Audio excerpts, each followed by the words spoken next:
No vídeo de hoje a gente fala um pouquinho sobre a abordagem revolucionária de Francis Schaeffer para a apologética cristã.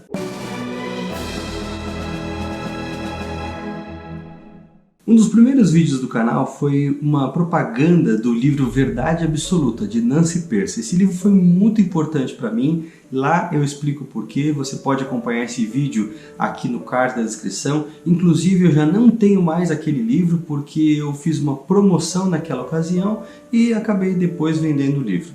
Mas uma das grandes coisas que eu descobri lendo o livro da Nancy Pearcey foi toda a abordagem de Francis Schaeffer. Depois eu fui atrás e alguns livros em português lançados pela editora Cultura Cristã de Francis Schaeffer. E eu li boa parte desses livros e aprendi bastante coisa com eles. É claro que alguns pontos que eu discordo de Francis Schaeffer e muitos dos estudiosos do autor também percebem algumas lacunas, mas o mais interessante na abordagem dele é que você pode acompanhar o todo, a linha de raciocínio. Isso é muito precioso. Inclusive depois o meu amigo Jorge Mário de Oliveira me presenteou com a coleção de obras completas de Francis Schaeffer. Eu tenho aqui um volume, é o volume 5, mas eu tenho 5 volumes, tem todas as obras dele compiladas nesse material. É um excelente material e eu fortemente recomendo. Em resumo, quem foi Francis Schaeffer? O que a gente pode destacar da biografia dele é que ele era um pastor da linha reformada. Por alguma razão se desiludiu. No meio de tantas pressões filosóficas ele parecia não ter resposta, então ele abandonou o ministério. Viveu um tempo como agnóstico, depois se tornou um cristão. E Schaeffer tomou uma decisão muito importante junto com a sua esposa, que foi a de criar os filhos nos Alpes suíços. Lá ele treinou seus filhos para terem as respostas necessárias a partir de uma plataforma cristã. Quando os filhos cresceram e começaram a frequentar as grandes universidades, impressionavam os colegas porque eles eram articulados, eles tinham uma visão inteligente da fé cristã. E toda vez que os colegas perguntavam aos filhos, mas onde vocês aprenderam essas coisas? Ah, você tem que conhecer o meu pai, era a resposta. Assim os filhos de Schaeffer começaram a convidar muitos de seus colegas a participar de diálogos e debates promovidos pelo pai na casa que eles tinham nos Alpes. Como era um lugar de um acesso um pouco remoto, as pessoas acabavam passando lá mais do que algumas horas. Eram finais de semanas inteiros de discussão sobre música, sobre cinema, sobre contracultura, sobre filosofia e uma série de coisas. A partir dessa experiência, Schaeffer começou a palestrar e a escrever os seus livros. Na sua obra The New Super Spirituality, Francis Schaeffer fala por que muitos jovens cristãos tradicionais, ortodoxos, evangélicos tinham dificuldades de sustentar a sua fé. De acordo com o autor, foi dito para crerem, mas não foram dadas respostas intelectuais para as questões que eles estavam fazendo. Seus pais e pastores afagaram suas cabeças e lhes disseram: "Não pergunte, querido, apenas creia." Era mais espiritual crer sem perguntas do que perguntando. Obviamente, Schaeffer vai contra esse tipo de abordagem, dizendo que se o cristianismo não é verdade, ele tem que prover as respostas para essa época. Um pouquinho do pensamento de Francis Schaeffer é importante a gente conhecer. Schaeffer se propôs a rastrear panoramicamente as raízes do pensamento ocidental, o que ele chama de linha de desespero. É o momento em que nós estamos hoje e equivale ao conceito de pós-modernidade. Francis Schaeffer nunca usa o termo pós-modernidade, mesmo porque isso foi cunhado depois da época que ele escreveu. Mas mesmo assim é interessante como ele começa a caracterizar a pós-modernidade, rastreando as suas origens desde a escola medieval. Schaeffer argumenta que foi Tomás de Aquino quem propôs uma visão dicotômica da realidade, entre natureza no pavimento e graça no pavimento superior. As ideias de Aquino acabaram repercutindo em outras propostas de realidade dicotômica, sempre vendo que a realidade não era uma coisa integrada. Finalmente, a desintegração total entre os dois níveis de realidade acabou gerando aquilo que Francis Schaeffer chama de a linha de desespero. Para Schaeffer, isso acontece na Europa em 1890 e chega mais tarde nos Estados Unidos a partir de 1935. O que caracteriza essa linha do desespero? A noção romântica de absolutos sem bases racionais. Essa linha do desespero, ela começa na filosofia, depois ela parte para as artes em gerais, ela chega na cultura popular e, por último, ela afeta até mesmo a própria construção teológica.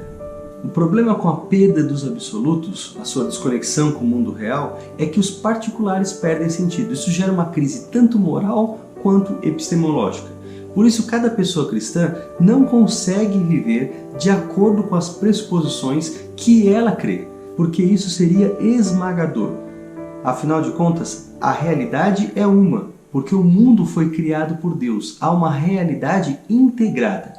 Mas a partir do momento que eu não acredito nos pressupostos cristãos, mas em outros, eu não consigo adequar as minhas crenças à realidade. Logo, eu estou vivendo naquilo que Francis Schaeffer chama de ponto de tensão. E cada pessoa não cristã teria, de acordo com o autor, uma espécie de teto de proteção para impedir que as consequências das suas crenças caíssem sobre si. Dentro dessa perspectiva, Francis Schaeffer defende então uma abordagem apologética específica. Antes de eu explicar essa abordagem, eu preciso dizer duas coisas. A primeira é que se você tem assistido esse vídeo, já aproveite e dê o seu like. Se você não gostar, você pode tirar depois, mas é bom deixar. E também, se você não é inscrito, inscreva-se aqui no canal. Assim você apoia o nosso trabalho. A segunda coisa que eu preciso explicar, antes de me referir à abordagem apologética de Francis Schaeffer, é o conceito de apologética cristã. Isso vem da palavra grega apologia, que significa apresentar uma defesa, geralmente uma defesa racional, mais ou menos como um advogado em um tribunal. Ao longo da história cristã, a apologética se constituiu na prática de argumentar em favor da própria fé, reivindicando-a em face aos constantes ataques de seus adversários.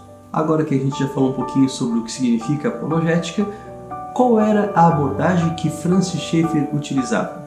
Ele chamava essa abordagem de remover o teto. O cristão deve remover o teto, ou seja, aquilo que protege as pessoas não cristãs de assumir as consequências dos seus próprios pressupostos. Fazer isso não significa incorrer numa espécie de jogo ou agir com crueldade, mas implica em mostrar às pessoas as consequências das suas crenças para abrir um espaço para a necessidade da mensagem cristã. Cristãos deveriam amorosamente remover essa proteção e deixar que a avalanche do mundo real caísse sobre os não cristãos, no sentido de fazê-los tomar consciência de sua nudez e carência da verdade. Sem esse tipo de ação, as pessoas não cristãs, especialmente no contexto do século XX, quando Francis Schaeffer escreve seus livros, não poderiam compreender a salvação, uma vez que a cosmovisão naturalista realizou uma lavagem cerebral, impedindo a crença em um Deus que atua no mundo. Essa abordagem de Francis Schaeffer é uma abordagem dialogal, porque o cristão ele tem que se colocar em contato com outras pessoas, raciocinar junto com elas e levá-las a conclusões que favoreçam a apresentação de uma mensagem cristã. Numa época em que muitos cristãos acham que nós devemos assumir a pós-modernidade para evangelizar os pós-modernos, é interessante retomar aquilo que Francis Schaeffer dizia. Pode ser um caminho para entender que ao invés de nos amoldarmos a esse mundo, precisamos combater o seu erro. Não combater as pessoas que estão no erro, mas por amor a essas pessoas, denunciar os seus erros e fazê-las perceber que elas necessitam daquilo que somente o Deus da Bíblia oferece. Eu termino pedindo para que você recomende esse canal para 5 dos seus amigos. Fazendo assim, você vai estar ajudando também o canal a crescer. Não se esqueça que aqui no Todavia nós temos vídeo a cada semana e convidamos você para se inscrever e acionar as notificações, porque assim você sempre será informado de quando chegar um vídeo novo aqui no canal. Deus abençoe você, um forte abraço, até o próximo vídeo.